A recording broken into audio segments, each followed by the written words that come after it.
Bihar has a glorious heritage and field of education since ancient times. It has been home to one of the oldest universities of India. Nalanda, Udaipuri and Vikramshila got international fame. Initially, education system in Bihar was based on Vedas, Shastras, philosophy, but lacked the scientific advances taking place in other parts of the world.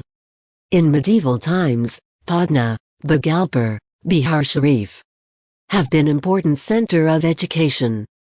Growth and development of Western education in Bihar. In modern India, the East India Company took no interest in the promotion of education. But a humble beginning was made. Through the Charter Act of 1813. The Act 1 lakh rupees annually for the purpose of promoting knowledge of science and the medium of teaching will be English. Fund allocation for the education development. The year of 1835 has been an important in the field of education. The year Lord William Bentinck announced that whatever funds were allocated for education, it should be spent on only English education system, and that it was the best option to do. The diffuse of English education started in 1835 in modern Bihar. As a result, Macaulay proposal, Zila schools at Deoghar, Bihar Sharif, Bhagalpur, Arara, and Chapra. Magna Carta of English Education. In 1854, Charles Wood, the then chairman of Board of Control, issued education-related instructions which was considered the Magna Carta of English Education in India, and accordingly the Patna College was founded in 1863. It has been accorded a prominent place in the channels of education on account of its being the oldest college of Bihar as well as being the best college. Promoting research and development in Bihar. In 1970, promoting research and development in Bihar. In 1917, the British government constituted the Sadler Commission to give suggestions to improve the education system. The Commission talked about provisions of practical sciences. The Commission talked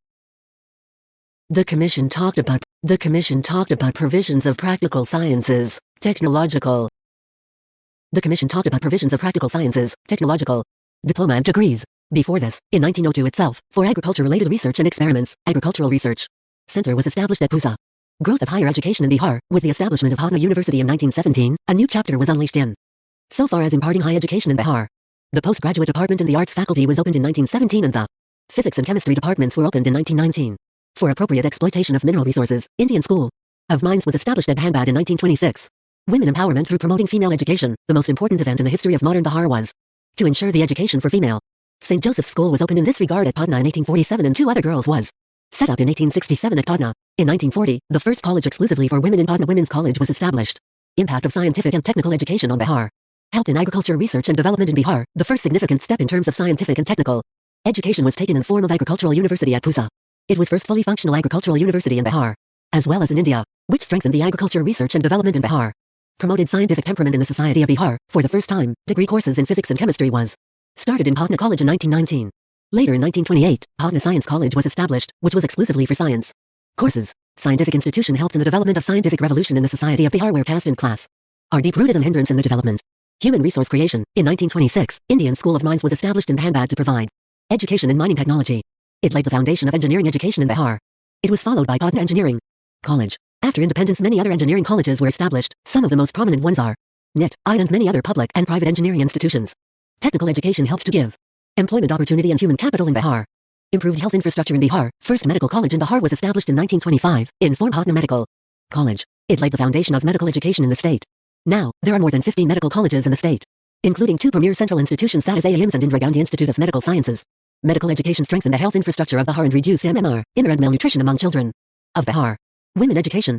1847 The first girls' school, St. Joseph's School was established in Patna for female education. The Bethune School founded by J.E.D. Bethune at Calcutta was the first fruit of a powerful movement for education of women which arose in 1840s and 1850s. 1867 Two more girls' schools was founded in Patna. 1914 Combined Government of Bihar and Odisha formed a committee to examine issue of female education. 2. Suggested to extend the girls' schools of Bankapur and Kathak up to intermediate standards. Also decided to set up one women college in each commissionary. 1927 percentage of girl attending school in Bihar and Odisha were only 0.7%. 1929 Hardong Committee report of female education found out that only 1.16 lake girls attending school out of 25 lakes. It also reported that higher female education was very low. In 1940, Patna Women College was opened in Bihar. Muslim education in Bihar. Contribution of Sir Syed Khan, Muslim education in Bihar progressed, developed and spread on the lines of Aligarh movement, which was started by Sir Syed Khan, who preached Muslim masses to get Western education along with traditional religious teachings. Bihar Scientific Society was established in Muzaffarpur by Imdad Ali Khan in 1872. Its second branch was started in 1873 in Patna. Later Mohammedan Anglo-Arabic School was established by Mohammedan Education Society in 1886 in Patna city. Shansal Ulema Muhammad Hassan played most important role in spread of modern Western education among Muslims in Bihar. The British education system contributed in innovative and modern ideas and scientific thoughts and provided medium to link people from diverse region. It played an important role in emergence of nationalism. Impact of British policy on Western education. Neglect of mass education. The government soon made English as a medium of instruction in its schools and colleges, and opened a few English schools and colleges instead of a large number of elementary schools, thus neglecting mass education. Downward filtration created a class. The British planned to educate a small section of upper and middle classes, thus creating a class Indian in blood and color but English in tastes, in opinions, in morals and in intellect, who would act as interpreters between the government and masses and would enrich the vernaculars by which knowledge of Western sciences and literature would reach the masses. This was called the downward filtration theory. Cheap and ready-made manpower. Although there were a few Englishmen who wanted to spread education for its own sake, the government was chiefly concerned only with its own concerns. There was a huge demand for clerks and other administrative roles in the company's functioning. It was cheaper to get Indians rather than Englishmen from England for these jobs. This was the prime motive. Sluggish growth of literacy rate. No doubt it spread Western education among Indians, but the rate of literacy was abysmally low during British rule. In 1911, the illiteracy rate in British India was 94%. In 1921, it was 92%. Scientific and technical education were also ignored by the British government. Undermined the women's education. The state of women education was pathetic. This was because the government did not want to displease the orthodox nature of Indians and also because women could not generally be employed as clerks. Positive aspects of education development in colonial era. Social analysis by Indians. Modern education only helped this process by making available the basic literature on physical and social sciences to nationalists, thus stimulating their capacity to make social analysis. Otherwise the content, structure and curricula of modern education served colonial interests. Awakening of drain theory. The theory proposed that poverty in India was caused by the colonial rule that was draining the wealth and prosperity of India. This realization by Dadabhai Naoroji and others were due to modern education introduced by British and helped in awakening nationalism in Indians. Ideas of liberty and equality. The liberal and radical thought of European writers like Milton, Shelley, John Stuart Mill, Rousseau, Paine, Spencer and Voltaire helped many Indians imbibe modern rational, secular, democratic and nationalist ideas. Development of scientific attitude. Rationalism which advocated faith and reason and a scientific attitude was again due to modern education of Indians, which helped masses to come out from social evil practices and think beyond that for promoting humanitarianism. Created middle-class intelligentsia. The English language helped nationalist leaders from different linguistic regions to communicate with each other. Those among the educated who took up liberal professions often visited England for higher education. There they saw the working of modern political institutions in a free country and compared that system with the Indian situation where even basic rights were denied to the citizens. This ever-expanding English-educated class formed the middle-class intelligentsia who constituted the nucleus for the newly arising political unrest. It was this section which provided leadership to the Indian political associations. 3. Debate between Orientalist and Anglicist. This gave rise to controversy regarding nature of education and medium of instruction in schools and colleges. The Orientalists advocated in favor of Sanskrit, Arabic and Persian as a medium of education. They said while Western sciences and literature should be taught to prepare students to take up jobs, emphasis should be placed on expansion of traditional Indian learning. The Anglicists advocated imparting of Western education through the medium of English. They were also supported by most advanced Indians of the time, like Raja Ram Mohan Roy. Finally, the debate was settled in favor of Anglicists through the famous Lord Macaulay's Minute, 1835. The government soon made English as a medium of instruction in its schools and colleges and opened few English schools and colleges instead of a large number of elementary schools. Impacts of Anglo education. Neglect of mass education. This led to the neglect of mass education. It was expected that the educated Indians would enrich the vernaculars by which the knowledge of Western sciences and literature would reach the masses. Downward filtration theory. However, modern education did not filter down as expected. The adoption of English language as medium of instruction alienated the masses even after the presence of such schools and colleges in their vicinity. Created a new class of Indians. It also led to the creation of a class of Indians who were Indian in blood and color but English in opinions, morals and intellect. Thus, serving the rulers in furthering their colonial interests. Abdicate responsibility by the Britishers. Educating some Indian people provided an opportunity for rulers to abdicate their responsibility of educating the masses as it could be left to the learned Indians who they hoped would ensure that masses do not stand against the colonial empire. Impact of Eastern education on West. Rich intellectual and creative works. In the wake of that Orientalist research, scholars and artists took up ideas about Asian societies, art, and traditions in their intellectual and creative works, and images of and ideas about Asia or specific peoples or parts of it became common tropes in popular literature and even decor. Thus, Orientalism was a significant philosophical and aesthetic movement that reached well beyond the specialized circle of Orientalist scholars, especially in the 19th century. Respect for ancient Indian culture in West. Jones and Colebrook came to represent a particular attitude towards India. He shared a deep respect for ancient cultures, both of India and the West.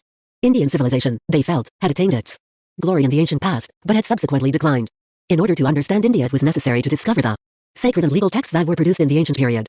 Contribution of ancient education of India to the West. Several travelers from different parts of the world having diverse cultures and climates visited India. They came here to explore the rich Indian educational practices prevalent in the country. The salient features of the ancient education system in India focused on the holistic development of both the inner and outer self of an individual. It emphasized on imparting rich human values such as honesty, self-discipline and reliance. Humility among others. Views of Gandhi and Tagore on Western education. Gandhian views on Western education. Self-supporting. Gandhiji wanted that education should individual to become self-supporting in his later life. Education. Able individual to earn his living independently. Lai said, impart education and at the same time cut at the root of unemployment. Character building. Gandhiji laid emphasis on character build 3, an aim of education. Character building implies cultivation of moral values such as courage, righteousness, self-restraint and service of humanity. Culture. Gandhi emphasized culture and its preservation and enhancement as an important aim of education. He advocated that vocational education and cultural education should go side by side.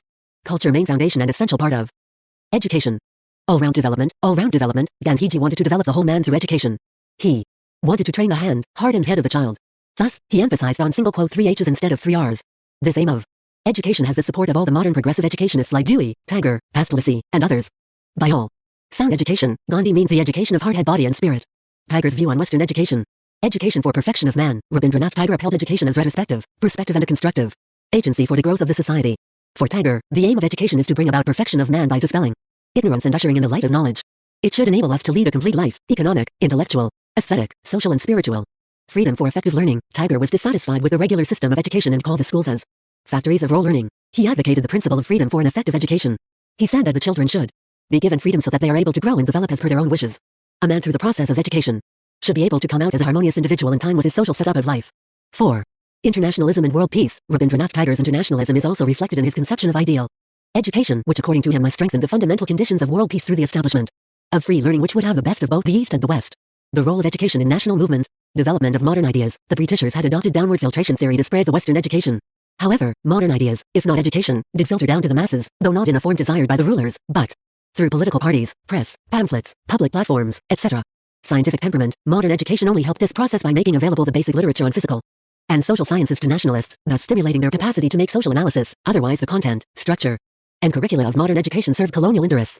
Mobilization of masses. The early phase of nationalist movement from around 1870 to 1918 focused more on political propaganda and education, formation and propagation of nationalist ideology and arousing, training, mobilization and consolidation of public opinion, than on mass agitation or active mobilization of masses through open meetings. Development of education in Bihar after independence. Bihar became education hub. Until independence, this region remained the hub of education and research. People used to come and study in Bihar-based institutions from different parts of India and abroad. Oxford of the East. Patna University was called as Oxford of the East.